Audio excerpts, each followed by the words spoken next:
ആദ്യമായി മാതാവ് ജീവനോടെ പ്രത്യക്ഷപ്പെട്ട ഈ അൾത്താരയിൽ വന്ന് സാക്ഷ്യം പറയാൻ എന്നെ അനുവദിച്ചതിന് ഒരുപാട് നന്ദി. എൻ്റെ പേര് ക്രിസ്റ്റി തോമസ്. ഞാൻ കോട്ടയം ജില്ലയിലെ ഏറ്റുമാനൂർ സെൻറ്റ് ജോസഫ് ജ്ഞാനായ കത്തോലിക്ക ഇടവകയിൽ നിന്നാണ് വരുന്നത്. ഇതെൻ്റെ ആൻറ്റിയാണ്. ആൻറ്റി കാരണമാണ് ഞാനിവിടെ വരാനും ഉടമ്പടി എടുക്കാനും എനിക്ക് ഈ അനുഗ്രഹം കിട്ടാനും സാധിച്ചത്. ആദ്യമായിട്ട് ഞാൻ മാതാവിൻ്റെ ഉടമ്പടി എടുക്കുന്നത് 2021 അന്ന് ഞാൻ BSc നഴ്സിംഗ് സെക്കൻഡ് ഇയർ പഠിച്ചുകൊണ്ടിരിക്കുമായിരുന്നു. അപ്പം ഫാർമക്കോളജി, പതോളജി, ജെനറ്റിക്സ് എന്ന് പറയുന്നൊരു 3 സബ്ജക്റ്റ് ഉണ്ട്. അപ്പം നമ്മൾ ഏതെങ്കിലും ഒരു സബ്ജക്റ്റിൽ ഫെയിലായാൽ 3 സബ്ജക്റ്റും എനിക്ക് വീണ്ടും എഴുതേണ്ടി വരും. അപ്പോൾ എനിക്ക് വളരെ ടെൻഷനായിരുന്നു എങ്ങനെയാണ് ഇത് അപ്പിയർ ചെയ്യേണ്ടതെന്ന്. അപ്പം എൻ്റെ ഫ്രണ്ട്സൊക്കെ പറഞ്ഞു നമ്മൾ എന്തായാലും ഇത് ഫെയിലാവും, കാരണം എനിക്ക് ക്ലിനിക്കൽ കുറച്ച് ടഫായിരുന്നു. അങ്ങനെ ഞങ്ങൾ സാക്ഷ്യങ്ങൾ കേട്ടു. അപ്പം എൻ്റെ ഫ്രണ്ട് പറഞ്ഞു നമുക്ക് ഓൺലൈൻ ഉടമ്പടി എടുക്കാം, നമ്മൾ പാസ്സാവുമെന്ന്. അങ്ങനെ ഞങ്ങൾ രണ്ടുപേരും മാതാവിൻ്റെ ഓൺലൈൻ ഉടമ്പടി എടുത്ത് എല്ലാ ദിവസവും രാവിലെ 5:30 എഴുന്നേറ്റ് പ്രാർത്ഥിക്കുമായിരുന്നു. അങ്ങനെ ഞാൻ മാതാവിൻ്റെ കാശുരൂപവും അതുപോലെ എണ്ണയൊക്കെ ഉപയോഗിച്ച് ഞാൻ പരീക്ഷയ്ക്ക് പോയി. ഉടമ്പടി തൈലം ഞാൻ നെറ്റിയിൽ കുരിശ് വരച്ചിട്ടായിരുന്നു ഞാൻ പരീക്ഷയ്ക്ക് പോയത്. അങ്ങനെ പരീക്ഷയ്ക്ക് ചെന്ന് എനിക്ക് ഭയങ്കര ടഫായിരുന്നു എക്സാം. ഞാൻ പഠിച്ചൊന്നുമല്ല വന്നത്. അപ്പം ഞാൻ മാതാവിനോട് പറഞ്ഞു, മാതാവേ ഞാനല്ല ഈ പരീക്ഷ എഴുതുന്നത്, നീയാണ് പരീക്ഷ എഴുതുന്നതെന്ന്. അങ്ങനെ പരീക്ഷ കഴിഞ്ഞ ഉടനെ ഞാൻ വന്ന് കൊന്തയില്ലി. അങ്ങനെ എല്ലാ പരീക്ഷയിലും ഞാൻ അങ്ങനെ തന്നെയായിരുന്നു. റിസൾട്ട് വന്നപ്പോൾ എൻ്റെ ഹോൾ ടിക്കറ്റ് നമ്പർ കാണുന്നില്ല. അപ്പം ഞാൻ വിചാരിച്ചു ഞാൻ ഫെയിലായെന്ന്. പക്ഷെ അത് കഴിഞ്ഞ് ഏറ്റവും മുകളിൽ ആ ഹോൾ ടിക്കറ്റ് നമ്പർ കണ്ടു. അങ്ങനെ പിറ്റേ ദിവസം ഞാൻ ക്ലാസ്സിൽ വന്നപ്പോൾ എല്ലാവരും പറഞ്ഞു കൺഗ്രാജുലേഷൻസ്. അപ്പോൾ ഞാനോർത്ത് എന്തിനാണ് എന്നോട് കൺഗ്രാജുലേഷൻ പറയുന്നത്. അപ്പോഴാണ് എന്നോട് പറയുന്നത് നീയാണ് നമ്മുടെ ക്ലാസ്സിലെ ടോപ്പർന്ന്. എനിക്ക് ഉറപ്പാണ് ഞാൻ ഒന്നും ആ എക്സാമിൽ എഴുതിയിട്ടില്ല. മാതാവല്ലാതെ വേറെ ആരുമല്ല എക്സാം എഴുതിയത്.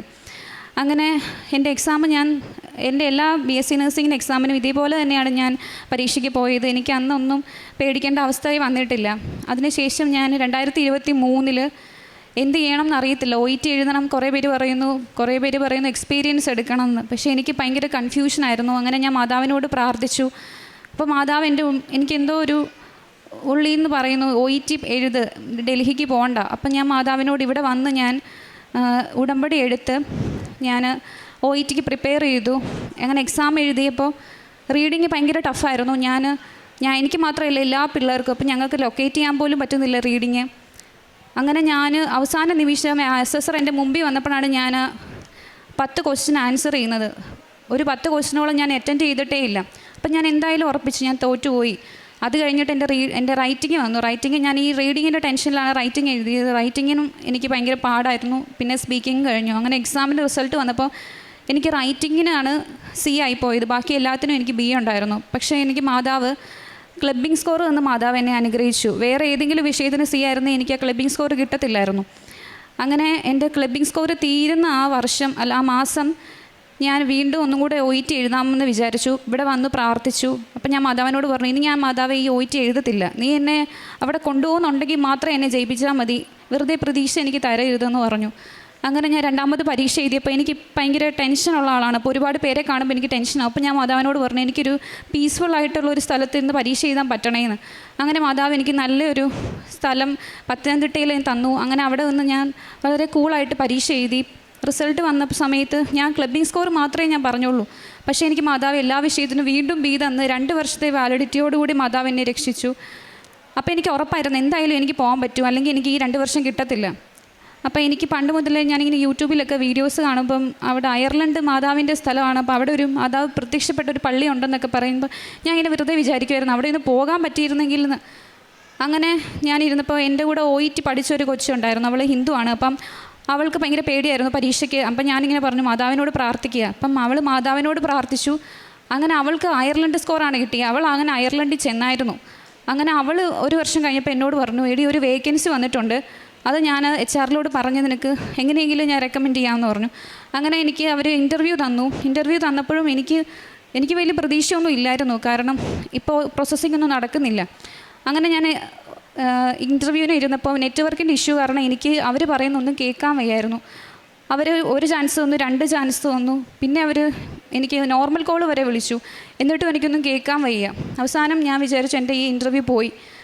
അങ്ങനെ ഞാൻ മാതാവിൻ്റെ പ്രത്യക്ഷീകരണ പ്രാർത്ഥന ചൊല്ലിക്കഴിഞ്ഞ് കുറച്ച് കഴിഞ്ഞപ്പോൾ ഒരു മെയിൽ വന്നു. നോക്കിയപ്പോൾ എൻ്റെ ഓഫർ ലെറ്ററും കോൺട്രാക്റ്റുമാണ് എനിക്ക് മെയിലിലേക്ക് വന്നത്. ഞാൻ ഒന്നും പറഞ്ഞിട്ടില്ല ആ ഇൻ്റർവ്യൂവിന്. അത് കഴിഞ്ഞ് അവർ പറഞ്ഞു ഡിസംബർ 22-ാം തീയതി ഇവിടെ വന്ന് ജോയിൻ ചെയ്യണം എന്ന് പറഞ്ഞു. അതൊരു ഓഗസ്റ്റ് മാസമായിരുന്നു.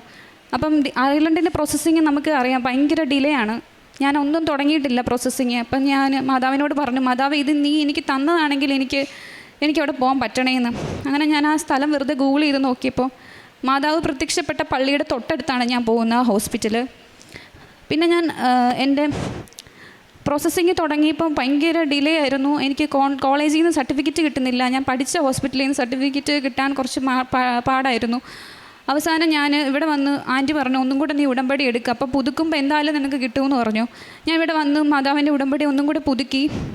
അങ്ങനെ ഞാൻ റിസൈൻ ചെയ്തു. വീണ്ടും ഞാൻ ഹൈദരാബാദിൽ പോയി ആ സർട്ടിഫിക്കറ്റ് എല്ലാം എനിക്ക് കിട്ടി. പ്രിൻസിപ്പൾ ആദ്യം തരത്തില്ല എന്ന് പറഞ്ഞ സർട്ടിഫിക്കറ്റ് ഞാൻ അവിടെ ചെന്ന് 10 മിനിറ്റിനുള്ളിൽ എനിക്ക് എല്ലാം സൈൻ ചെയ്ത് തന്നു. അതിനുശേഷം ഞാൻ വീണ്ടും പ്രതീക്ഷീകരണത്തിൻ്റെ എല്ലാ ഉടമ്പടി പത്രവും അതുപോലെ തന്നെ എൻ്റെ നേർച്ച വസ്തുക്കൾ ഞാൻ നന്നായിട്ട് ഉപയോഗിക്കുന്നുണ്ടായിരുന്നു. അങ്ങനെ എൻ്റെ പ്രോസസ്സിങ് ഞാൻ സ്റ്റാർട്ട് ചെയ്തു. പക്ഷേ ഞാൻ ഏജൻസി ഒന്നുമില്ല, ഞാൻ ഡയറക്റ്റ് ആയതുകൊണ്ട് തന്നെ ആരും എനിക്ക് വേണ്ടി ഒന്നും ചെയ്തു തരത്തില്ലായിരുന്നു. അപ്പം ഞാൻ തന്നെയായിരുന്നു ഈ പ്രോസസ്സിങ് മുഴുവൻ കംപ്ലീറ്റ് ചെയ്യേണ്ടത്. അപ്പോൾ എനിക്കൊന്നും അറിയത്തില്ല. അപ്പം ഞാൻ മാതാവിനോട് പറഞ്ഞു എനിക്കൊന്നും അറിയത്തില്ല, നീയാണ് എൻ്റെ ഏജൻറ്റ്, നീ തന്നെ വേണം എന്നെ അവിടെ എത്തിക്കാമെന്ന് പറഞ്ഞു. അങ്ങനെയാണ് ചില ഏജൻസിക്കാർ എനിക്ക് വേണ്ടി അവർ ഡൗട്ട് ക്ലിയർ ചെയ്ത് തന്നെ എന്നെ ഇങ്ങോട്ട് വിളിക്കുമായിരുന്നു. അങ്ങനെ എൻ്റെ DL ഞാൻ അപ്ലൈ ചെയ്തു. DLന് പുതിയ അപ്ഡേഷൻ വന്നായിരുന്നു. 3 മാസമെങ്കിലും എടുക്കും DL കിട്ടാമെന്ന് പറഞ്ഞു. അപ്പം തന്നെ ഞാൻ തുടങ്ങിയപ്പോൾ തന്നെ ഡിസംബർ 22-ാം തീയതി എനിക്ക് ജോയിൻ ചെയ്യുകയും വേണം. അപ്പോൾ ഞാൻ മാതാവിനോട് പറഞ്ഞു, മാതാവ് ഡിസംബർ തീരുന്നതിന് മുമ്പ് എനിക്ക് DL തരണം എന്ന്. അങ്ങനെ ഞാൻ എല്ലാ ദിവസവും പ്രാർത്ഥന ചെല്ലും, മെയിൽ നോക്കും, പക്ഷെ വന്നിട്ടില്ല. അങ്ങനെ ഒരു 27-ാം തീയതി ആയപ്പോൾ ഞാൻ നോക്കി, പക്ഷെ വന്നിട്ടില്ല. അപ്പോൾ ഞാൻ മാതാവിനോട് പറഞ്ഞു, ഓ മാതാവ് ഈ ഉടമ്പടി ഒന്നുമില്ല, ഞാൻ ഇനി ഉടമ്പടി പ്രാർത്ഥന ചെല്ലത്തില്ല, ഞാൻ പറയും കൃപാസനം വെറുതെയാണ് ഞാൻ പറയൂന്ന് ഞാൻ പറഞ്ഞു. അങ്ങനെ ഞാൻ ഫുഡൊക്കെ കഴിച്ചിട്ട് ഒന്നുകൂടെ മെയിൽ നോക്കിയപ്പോൾ എൻ്റെ DL വന്നേക്കുക. അതും അന്ന് ഹോളിഡേ ആണ്. അപ്പോൾ അവർക്ക് ഹോളിഡേ ആയതുകൊണ്ട് ഇയർ എൻഡിങ് ആയതുകൊണ്ട് എല്ലാവരും പറഞ്ഞു ഈ മാസം എന്തായാലും നിനക്ക് DL കിട്ടത്തില്ല. പക്ഷേ എനിക്ക് ആ ദിവസം 10 മണിക്ക് എനിക്ക് DL വന്നു. അതിനുശേഷം ഞാൻ എക്സാമിന് ബുക്ക് ചെയ്യാൻ വേണ്ടിയിട്ട് ഞാൻ ഡേറ്റ് എടുക്കാൻ വേണ്ടിയിരുന്നു. അപ്പോൾ എനിക്ക് വിസ കാർഡ് ഇല്ലായിരുന്നു. പക്ഷേ വിസ കാർഡ് ഇല്ലാത്തതുകൊണ്ട് തന്നെ അവർ പറഞ്ഞു 7-8 ദിവസം എടുക്കും, അപ്പോൾ എൻ്റെ എക്സാം ഡിലേ ആവും. അങ്ങനെ വിസ കാർഡ് ഞാൻ കുറേ ബാങ്കിൽ ചോദിച്ചു, പക്ഷേ കിട്ടിയില്ല. അങ്ങനെ അവസാനം ഞാനൊരു ബാങ്കിൽ ചെന്നപ്പോൾ അവർ പറഞ്ഞു ഒരേ ഒരു കാർഡുണ്ട്, അത് നിനക്ക് തരാമെന്ന് പറഞ്ഞു. അങ്ങനെ ഞാൻ എൻ്റെ എക്സാം ബുക്ക് ചെയ്തു. എനിക്ക് ഫെബ്രുവരി ആയിരുന്നു എഴുതേണ്ടിയിരുന്നത്, പക്ഷേ എനിക്ക് ഏപ്രിലാണ് മാതാവ് തന്നെ. അപ്പോൾ ഞാൻ വിഷമിച്ചു, മാതാവ് എന്താ എനിക്ക് ഏപ്രിൽ കൊണ്ട് തന്നെ, അപ്പോൾ എനിക്ക് ഗ്യാപ്പ് ആവത്തില്ലേന്ന്.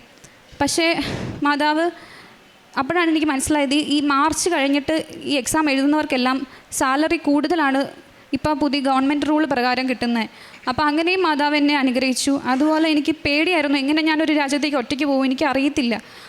അങ്ങനെ ഇരിക്കുമ്പോൾ എൻ്റെ ഫ്രണ്ട് എനിക്ക് വേണ്ടിയുള്ള കാര്യങ്ങളെല്ലാം അവൾ ഓൾറെഡി ചെയ്തു വെച്ചേക്കുന്നുണ്ടായിരുന്നു. പിന്നെ എൻ്റെ കസിൻ അവിടെ ഉണ്ട്. പിന്നെ എനിക്ക് എക്സാം എഴുതാൻ വേറൊരു സ്ഥലത്തേക്ക് പോകണമായിരുന്നു. അപ്പോൾ എനിക്ക് അവിടെയും പേടിയായിരുന്നു, ഞാൻ എങ്ങനെ ഒരു സ്ഥലത്ത് ഒറ്റയ്ക്കൊക്കെ പോകും. പിന്നെ അവിടുത്തെ ട്രാൻസ്പോർട്ടേഷനൊക്കെ പേടിയായിരുന്നു. അങ്ങനെ എൻ്റെ കൂടത്തെ ജോലി ചെയ്തൊരു കൊച്ച് കറക്റ്റ് സമയത്ത് ആ സ്ഥലത്ത് തന്നെ അവൾക്ക് വർക്ക് ചെയ്യാൻ പറ്റി. അപ്പോൾ അവൾ പറഞ്ഞു നീ പേടിക്കേണ്ട, നീ ഇങ്ങോട്ട് പോരും, ഞാൻ നോക്കിക്കോളാമെന്ന്. അങ്ങനെ എനിക്ക് എവിടെ ചെന്നാലും മാതാവിൻ്റെ ഓരോ ആൾക്കാർ വഴി മാതാവ് എനിക്ക് സപ്പോർട്ട് ചെയ്യാനായിട്ട് തരുന്നുണ്ട് മാതാവ്. അതുപോലെ തന്നെ എൻ്റെ വിസ ATPL വിസ ആദ്യം ഞാൻ കൊടുത്തപ്പോൾ കൊയറിയായിരുന്നു, രണ്ടാമത് കൊടുത്തപ്പോഴും കൊയറി. അങ്ങനെ ഞാൻ മാതാവിനോട് പറഞ്ഞു ഇനി എനിക്ക് കിട്ടത്തില്ലേ, അവസാന നിമിഷം കിട്ടത്തില്ലേന്ന്. അങ്ങനെ 3ാമത്തെ തവണ ഞാൻ കൊടുക്കുന്നതിന് മുമ്പ് ഞാൻ മാതാവിൻ്റെ പള്ളിയിൽ പോയിരുന്നിട്ടാണ് ഞാൻ അത് അപ്ലൈ ചെയ്തത്. അപ്പോൾ അപ്ലൈ ചെയ്തിട്ട് ഞാൻ 4 ദിവസം കഴിഞ്ഞ് കിട്ടേണ്ട ഈ വിസ എനിക്ക് 2 ദിവസം കൊണ്ട് തന്നെ കിട്ടി. അത് കഴിഞ്ഞ് എനിക്ക് എൻട്രി വിസയ്ക്ക് ഉണ്ടായിരുന്നു. എൻട്രി വിസ ഞാൻ അപ്ലൈ ചെയ്തു. യുദ്ധം കാരണം അതും ഡിലേ ആവുമെന്ന് പറഞ്ഞു. പക്ഷേ 20 വർക്കിംഗ് ഡേയ്സാണ് മിനിമം വേണ്ടത്. പക്ഷേ എനിക്ക് വർക്കിംഗ് ഡേയ്സ് അല്ലാതെ മൊത്തത്തിൽ എനിക്ക് 20 ദിവസം കൊണ്ടാണ് മാതാവ് എനിക്കത് എൻട്രി വിസ തന്നു. ഈ 5-ാം തീയതി ഞാൻ അയർലൻഡിലോട്ട് പോവുകയാണ്. എനിക്കറിയില്ല മാതാവ് എന്നെ എങ്ങനെയൊക്കെയാണ് അനുഗ്രഹിക്കുന്നതെന്ന്. ഞാൻ ഒട്ടും പ്രതീക്ഷിക്കാത്ത സമയങ്ങളിൽ പ്രതീക്ഷിക്കാത്ത ആളുകളിലൂടെയാണ് മാതാവ് എന്നെ സഹായിക്കുന്നത്. അപ്പോൾ ഇത്രയൊക്കെ അനുഗ്രഹങ്ങൾ തന്ന മാതാവിനും തിരുക്കുമാരനും ഒരുപാട് നന്ദി. പ്രേക്ഷിത പ്രവർത്തനമായിട്ട് ഞാൻ 1 വർഷത്തോളം മെഡിക്കൽ കോളേജിൽ ഫ്രീ ആയിട്ട് ഞാൻ രോഗികളെ ശുശ്രൂഷിച്ചിട്ടുണ്ട്. അതുപോലെ എനിക്ക് പറ്റുന്നവർക്കെല്ലാം ഞാൻ സഹായം ചെയ്യുമായിരുന്നു. പിന്നെ പത്രങ്ങൾ കൊടുക്കുമായിരുന്നു. കൂടുതലും ഈ മാതാവിനെ അറിയാത്തവർക്കാണ് ഞാൻ മാതാവിനെ പറ്റി പറഞ്ഞുകൊണ്ടിരുന്നത്. അപ്പോൾ എല്ലാവരും എന്നെ കളിയാക്കുമായിരുന്നു നീ മാതാവിൻ്റെ ആളാണ്. പക്ഷേ എനിക്കതിൽ ഒരു നാണക്കേടും ഇല്ല, ഞാൻ മാതാവിൻ്റെ ആളാണ്. അപ്പം അതുകൊണ്ട് മാതാവ് എന്നെ എങ്ങനെയാണ് അനുഗ്രഹിച്ചത് ഞാൻ നന്ദി പറയേണ്ടതെന്ന് എനിക്കറിയില്ല. നേർച്ച വസ്തുക്കൾ ഞാൻ ഉപയോഗിക്കുമായിരുന്നു. എൻ്റെ പാസ്പോർട്ട് ഞാൻ സബ്മിറ്റ് ചെയ്യുന്നതിന് മുമ്പ് ഞാൻ കുരിശ് വരച്ചിട്ടാണ് ഞാൻ പാസ്പോർട്ട് സബ്മിറ്റ് ചെയ്തത്. ഉടമ്പടി തൈലം ഞാൻ പാസ്പോർട്ടിൽ കുരിശ് വരച്ചിട്ടാണ് ഞാൻ പാസ്പോർട്ട് സബ്മിറ്റ് ചെയ്തത്. അതുകൊണ്ട് എനിക്ക് വേഗം തന്നെ എൻ്റെ വിസ വന്നു. അങ്ങനെ മാതാവിന് ഒരുപാട് നന്ദി പറയുന്നു. എൻ്റെ സ്വഭാവത്തിൽ അന്ന് മാറ്റം, ഞാൻ കുറച്ച് ദേഷ്യമൊക്കെ വരുമായിരുന്നു എനിക്ക് പെട്ടെന്ന്. പക്ഷെ അതൊക്കെ കുറേ മാറി. പിന്നെ ഞാനും എൻ്റെ ആധ്യാത്മിക കാര്യങ്ങൾ മാതാവിനോട് ചോദിക്കാൻ തുടങ്ങി. അതുവരെ ഞാൻ ജോലി അങ്ങനെയൊക്കെ ആയിരുന്നു ചോദിച്ചുകൊണ്ടിരുന്നത്. പക്ഷെ പിന്നീട് ഞാൻ ചോദിച്ചിട്ടേ ഇല്ല, ഞാൻ മറന്നുപോയായിരുന്നു. പക്ഷെ മാതാവ് അത് ഓർത്തു. അങ്ങനെ മാതാവ് എനിക്ക് എല്ലാ കാര്യങ്ങളും കറക്റ്റായിട്ട് ചെയ്ത് തന്നു. ഞാൻ മറ്റുള്ളവർക്ക് വേണ്ടി എൻ്റെ അതേ അവസ്ഥയിൽ കൂടെ കടന്നു പോകുന്ന ഒരുപാട് കുട്ടികളുണ്ട്. അപ്പോൾ ഞാൻ അവർക്ക് വേണ്ടിയായിരുന്നു കൂടുതലും പ്രാർത്ഥിച്ചുകൊണ്ടിരുന്നത്. അങ്ങനെ എൻ്റെ ഫ്രണ്ട്സിനൊക്കെ ഇപ്പം ഓരോ അവസരങ്ങൾ കിട്ടുന്നുണ്ട്, അവരെല്ലാം പറയുന്നുണ്ട്. അപ്പം അതെല്ലാം ഈ കൃപാസന മാതാവിൻ്റെ പ്രത്യക്ഷീകരണത്തിൻ്റെ അടയാളമാണെന്ന് ഞാൻ വിശ്വസിക്കുന്നു. അങ്ങനെ ഞാനിവിടെ വന്ന് എൻ്റെ ആൻറ്റി പറഞ്ഞായിരുന്നു, നീ ഇനി വരുമ്പോൾ നീ NRIയുടെ ഉടമ്പടി ആയിരിക്കും എടുക്കുന്നതെന്ന്. അതുപോലെ തന്നെ മാതാവ് എന്നെ NRIയുടെ ഉടമ്പടി ഞാൻ എപ്പോൾ എടുത്തുകൊണ്ടാണ് ഞാൻ പോകുന്നത്. മാതാവിൻ്റെ പ്രത്യക്ഷീകരണത്തിന് സാക്ഷിയാക്കിയതിന് ഒരുപാട് നന്ദി പറയുന്നു. ദൈവനാമത്തിന് മഹത്വം. എൻ്റെ പേര് ഫിലോമിന. ഞാൻ സെൻറ്റ് ജോസഫ് ജ്ഞാനായ ചർച്ചിൽ നിന്ന് വരുന്നു. ഇതെൻ്റെ അനിയൻ്റെ മോളാണ്. എൻ്റെ മോള് കഴിഞ്ഞ മാസം ജൂണിൽ അവൾ പോയി. അപ്പോൾ ആ അന്ന് തൊട്ടുകൾക്ക് ഭയങ്കര വിഷമമായിരുന്നു. അപ്പം ഞാനിവിടെ വന്ന് ഇവളെയും കൂട്ടി വന്ന് പ്രാർത്ഥിച്ചു. ഞാൻ ഇവളോട് പറഞ്ഞു, മാതാവ് തരും, നമ്മൾക്ക് നീ സങ്കടപ്പെടേണ്ട. എല്ലാവരും അവരോട് കളിയാക്കും, എല്ലാവരും പോയി, നീ മാത്രം എന്നാ ഇങ്ങനെ നിൽക്കുന്നത്. അപ്പോൾ എനിക്കും വിഷമമായിരുന്നു. ഞങ്ങളിവിടെ വന്ന് പ്രാർത്ഥിച്ചു, മാതാവേ ഏതെങ്കിലും ഒരു രാജ്യത്ത് അവൾക്ക് കിട്ടണമെന്ന് പ്രാർത്ഥിച്ചു. മാതാവ് അവൾക്ക് നൽകി. ഇവിടെ വന്നിരിക്കുന്ന എല്ലാവരോടും പറയാനുള്ളത്, അല്പം താമസിച്ചാലും നമുക്ക് മാതാവ് തരും. ദൈവനാമത്തിന് മഹത്വം. യെശയ്യാ പ്രവാചകൻ്റെ പുസ്തകം 49 അധ്യായം 15-16 തിരുവചനങ്ങൾ. മുല കുടിക്കുന്ന കുഞ്ഞിനെ അമ്മയ്ക്ക് മറക്കാനാകുമോ? പുത്രനോട് പെറ്റമ്മ കരുണ കാണിക്കാതിരിക്കുമോ? അവൾ മറന്നാലും ഞാൻ നിന്നെ മറക്കുകയില്ല. ഇതാ നിന്നെ ഞാൻ എൻ്റെ ഉള്ളം കയ്യിൽ രേഖപ്പെടുത്തിയിരിക്കുന്നു. നിൻ്റെ മതിലുകൾ എപ്പോഴും എൻ്റെ മുൻപിലുണ്ട്. ക്രിസ്റ്റി തോമസ് എന്ന ഈ മകളുടെ വളരെ വിശുദ്ധിയും വിശ്വസ്തതയുമുള്ള ഉടമ്പടി സാക്ഷ്യമാണ് നാം കേട്ടത്. മകളുടെ സാക്ഷ്യത്തിൻ്റെ ആദ്യ അവസാനം ആ വാക്കുകളുടെ നിഷ്കളങ്കത നമ്മളെ വല്ലാതെ ആകർഷിക്കുന്നുണ്ട്. മകൾ ആ നഴ്സിംഗ് പഠനത്തിന് 2ാം വർഷം നേരിട്ട വലിയൊരു പ്രതിസന്ധിയിൽ, ഓരോ വിഷയവും ജയിക്കുമോ എന്ന പ്രതിസന്ധിയിലാണ് അമ്മയുടെ അരികിൽ ആദ്യമായി ഉടമ്പടി എടുക്കുവാനായിട്ട് എത്തുന്നത്. നമ്മൾ ഒരാൾ ഉടമ്പടി എടുക്കുവാൻ അമ്മയുടെ അരികിൽ വരുന്നു എന്നതിൻ്റെ അർത്ഥം അമ്മയുടെ കൺവെട്ടത്തേക്ക് നമ്മുടെ ജീവിതത്തെ നീക്കിവെക്കുന്നു എന്ന് തന്നെയാണ്. നമ്മളിവിടെ എത്തുന്നത് കൊണ്ട് അമ്മയെ കാണുന്നവരല്ല, അമ്മ കണ്ടതുകൊണ്ട് നമ്മൾ ഓരോരുത്തരും ഈ ആലയത്തിലേക്ക് വന്ന് ഉടമ്പടി ജീവിതത്തിലേക്ക് പ്രവേശിക്കുന്നവരാണ്. അതിൻ്റെ അർത്ഥം നമ്മൾ ഈ ആലയത്തിൽ വരുന്നതിന് മുമ്പ് തന്നെ എന്തുകൊണ്ട് നാം ഇവിടെ വരുന്നുവെന്ന് അമ്മയ്ക്ക് തിട്ടത്തിലറിയാം, നന്നായിട്ടറിയാം. അതുകൊണ്ട് നാം അമ്മയുടെ അരികിലേക്ക് ആഗ്രഹത്തോടെ, ശരണത്തോടെ, ഒരിറ്റി കണ്ണീരോടെ ജീവിതത്തിൻ്റെ ഒരു പ്രതിസന്ധിയെ സമർപ്പിക്കുമ്പോൾ അമ്മ നമ്മളോട് ആ മേഖലയിൽ കൃത്യമായി കമ്മ്യൂണിക്കേറ്റ് ചെയ്യുവാൻ ആഗ്രഹിക്കും. നമ്മൾ ഉടമ്പടി വൃത്തിയിലും വിശ്വസ്തതയിലും ഇങ്ങനെ ജീവിച്ചു തുടങ്ങുമ്പോൾ നാം പോലും പ്രതീക്ഷിക്കാത്ത അനുഗ്രഹങ്ങൾ കൈമാറിക്കൊണ്ട് ആദ്യത്തെ അടയാളങ്ങൾ അമ്മ നമുക്ക് നൽകിക്കൊണ്ടിരിക്കും. അതാണ് മകൾ പറയുന്നത്. എഴുതിയ സമയത്ത് ഏറ്റവും പ്രയാസമുള്ള പരീക്ഷ റിസൾട്ട് വന്നപ്പോൾ അവരുടെ കൂട്ടത്തിൽ ഏറ്റവും മികച്ച മാർക്ക് അവൾക്ക് ലഭിച്ചുവെന്ന്. അത് എൻ്റെ കഴിവിനാലല്ല, ദൈവകൃപയാൽ അമ്മ എന്നെ സഹായിച്ചുവെന്ന് മകളെ തന്നെ ബോധ്യപ്പെടുത്തുവാൻ അമ്മ ഇടപെട്ട ആദ്യത്തെ അവസരമാണ്. പിന്നീട് മകൾ പറയുന്നുണ്ട്, വിദേശ രാജ്യത്തേക്ക് പോകുവാൻ വേണ്ടിയുള്ള ആഗ്രഹങ്ങൾ, ആ നഴ്സിംഗ് പഠനം മുഴുവനും അത് നല്ല രീതിയിൽ പൂർത്തീകരിച്ചുകൊണ്ട് OET പരീക്ഷകൾ എഴുതുമ്പോൾ ആ നാളുകളിൽ ലഭിച്ചുകൊണ്ടിരുന്ന സംരക്ഷണത്തെക്കുറിച്ച്, ഓരോ അവസരത്തിലും ഒരു മകളെപ്പോലെ അമ്മയുടെ കരങ്ങളിൽ ഏൽപ്പിച്ചു കൊടുക്കുന്നു. അമ്മ തൻ്റെ ഉള്ളം കയ്യിൽ മകളെ ചേർത്ത് പിടിച്ചുകൊണ്ട് ഓരോ പരീക്ഷകളും വിജയിക്കുവാനുള്ള അവസരങ്ങൾ ഒരുക്കി കൊടുക്കുന്നു. മകൾ പറഞ്ഞു, എനിക്ക് വേണ്ടി ദൂതരെ അമ്മ എപ്പോഴും അയച്ചിരുന്നു. എനിക്ക് അറിയാത്തിടങ്ങളിൽ എത്തിച്ചേരുവാൻ വേണ്ടി ദൂതരിലൂടെ എന്നോട് സംസാരിച്ചിരുന്നു. അത് മുൻപേ പഠിച്ചു പോയവരാവാം, കൂടെ പഠിച്ചവരാകാം, ഒരുപക്ഷെ എൻ്റെ വിശ്വാസത്തിൽ പോലും ഇല്ലാത്തവരാകാം. നമുക്ക് ഉടമ്പടിയിലുള്ള ഒരു ബലം അതാണ്. നാം അമ്മയുടെ കരങ്ങളിലൊക്കെ കാര്യം ഏൽപ്പിക്കുമ്പോൾ അമ്മ അത് സുരക്ഷിതമായ വ്യക്തികളിലൂടെ നമുക്ക് അനുഗ്രഹമാകും വിധം കാര്യങ്ങൾ കൃത്യമായി ക്രമീകരിച്ചു കൊണ്ടിരിക്കും. മകൾ പറഞ്ഞു, അമ്മയോടുള്ള ഭക്തിയിൽ ഞാനിങ്ങനെ യൂട്യൂബിൽ അമ്മയെക്കുറിച്ച് പരതുകയും കേൾക്കുകയും ചെയ്യുമ്പോൾ എന്നെ ആകർഷിച്ച ഒരിടമാണ് അയർലൻഡിലുള്ള മാതാവ് പ്രത്യക്ഷപ്പെട്ട സ്ഥലം. നോക്കിൽ. അപ്പോൾ അത് അവിടെ എപ്പോഴെങ്കിലും ഒന്ന് എത്തിച്ചേരാൻ പറ്റുമോ?